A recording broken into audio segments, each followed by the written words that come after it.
Start it again. Just write it. Oh, this one. Okay. I'm Mark Rial. I'm Aaron Alfred. Today's day number 3 at the YMC, and discussion for today is design. What is design? I believe design is communication, removing the blocks between the person and the product service that they're trying to achieve, and bringing them together, using as little processes, materials as possible. So. I'm going to get out if you wouldn't mind taking your seats.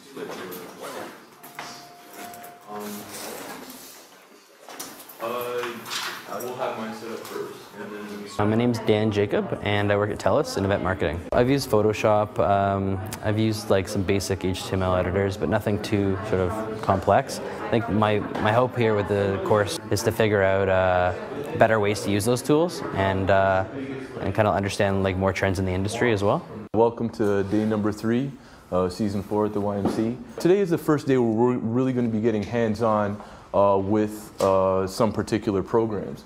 In particular, we'll be looking at Photoshop, and time permitting, we'll be taking a peek over at Illustrator. Everything that goes into developing those initial things on our development machine, we're going to start taking a peek at those areas. And I'm happy to be joined by a man over here, Aaron Alfred. Some people have had a chance to use Photoshop before. It's kind of like the go-to tool for a lot of just general image manipulation. But some of you may not have had experience with it for like building interfaces and interface design. So that's where Alfred's going to come in and shed some light on that. My name is Hazel. I'm still a student at York, still doing business and marketing, and I'm back because I'm really interested in this whole design aspect. I remember you said you were into photography, so have you used Photoshop a lot for that? I have, yeah. So like they were mentioning before, it's really good in terms of photo editing. So I do a lot of that in Photoshop. So learning about this, how I can incorporate into making a website, was key for me today. So one of the things, like in different projects, sometimes they'll have pre-existing branding that we'll have to work with, right? So logos, typography, and that kind of thing. But a lot of times what ends up getting delivered to you is the brief. Yeah, the brief. So I guess maybe if you want to kind of go over what gets handed off to you, or what you need to get started in with doing your job. Ultimately, I get a brief. We could get logos, so that's sort of optional, because sometimes we get that later in the process. We get a description of the who, what, where, why, when of the company, so I'm understanding the brand identity. A goal, because it's all goal-based, right? We're not just building it because we're obligated to build for the web. The medium. So will this be on the computer? What browsers are we targeting? Mobile environments, those kind of things. A lot of times I'll get an existing a website, so I would group that in something I call collateral.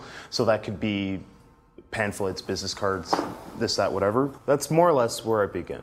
My name is Naeem Lakhani. I'm working on a project called Foursquare Canada. It's like a side project I'm doing outside of my job, and I feel like this will give me some background and some hands-on experience to work with the other guy who's developing the site for us. Well, it's just been good to see the design process, or the way to come up and storyboard or thumbnail these things. We found when coming up with ideas, it's just they race through your minds. There's so many different things, and without getting them on paper in a structured or organized way, then it's hard to keep track. So this is really helping with that process. Okay. So we're designing. What you see on here is just the elements. These are things that you're going to receive from your project manager, or if you're working for yourself, these are things that you're going to have to consider when putting your website together. All they are pieces of the puzzle, Lego blocks. So ultimately we're building a wireframe. It's very costly in this field to build without a plan. So a lot of my work goes into the planning stage, and I do that by using or creating wireframes. So today I'm going to be showing you all these things, how to use layers, guides, how to make sure that all your elements are lined up the way they are, measured, perfect, branding the wireframe. So, you know, logo, does it look like the company? Does it represent the company? Say I want to build a website for people who enjoy the shopping channel. I'd probably get on my phone and be like, hey mom, I'm going to build you a website. And then I would ask her a few questions. On this website, if I included this element, say like a video, right? Or let's just get visual with this, okay? So if I had a video on here, does that speak truth to you? Will you respond to that? And if she says, well, Aaron, yeah, I like videos because I'm watching the shopping channel and that's how I digest my information. So yeah, I would like that, okay? That's an element. Then if I said, hey mom, I'm going to include a Twitter feed on this. It's possible that she could say, I don't even use Twitter. So I wouldn't include that, or I would put that on a lower priority. So you kind of get that understanding that I'm testing the person who's going to use that, you know, website. I'm testing all these elements, measuring it by the way that they use the internet. One of the benefits of Illustrator is that it's all kind of part of the same parcel. So if you become familiar with the toolbars in Photoshop, like kind of getting going with Illustrator isn't too much trouble beyond that. The main difference is the difference between vector illustration and bitmap. A lot of times what you'd find is Illustrator would be used for logos, anything kind of typography and vector graphics and stuff like that, whereas Photoshop will often be used for like raster imagery, taking photos and refining and editing photos. What Illustrator is used for is just laying down points, and then the program itself actually calculates the math in between those points.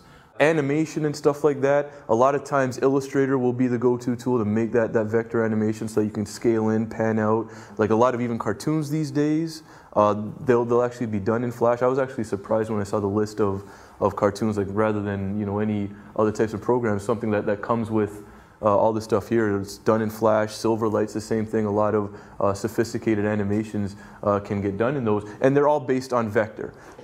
Design is extremely important for a website because I think I know at least for me, when I see the website and it doesn't look legitimate and it doesn't look like people have put thought into it, I leave. It's kind of your gate to the rest of the story you want to tell viewers, the content. So it's important that you can attract them in that way with good design.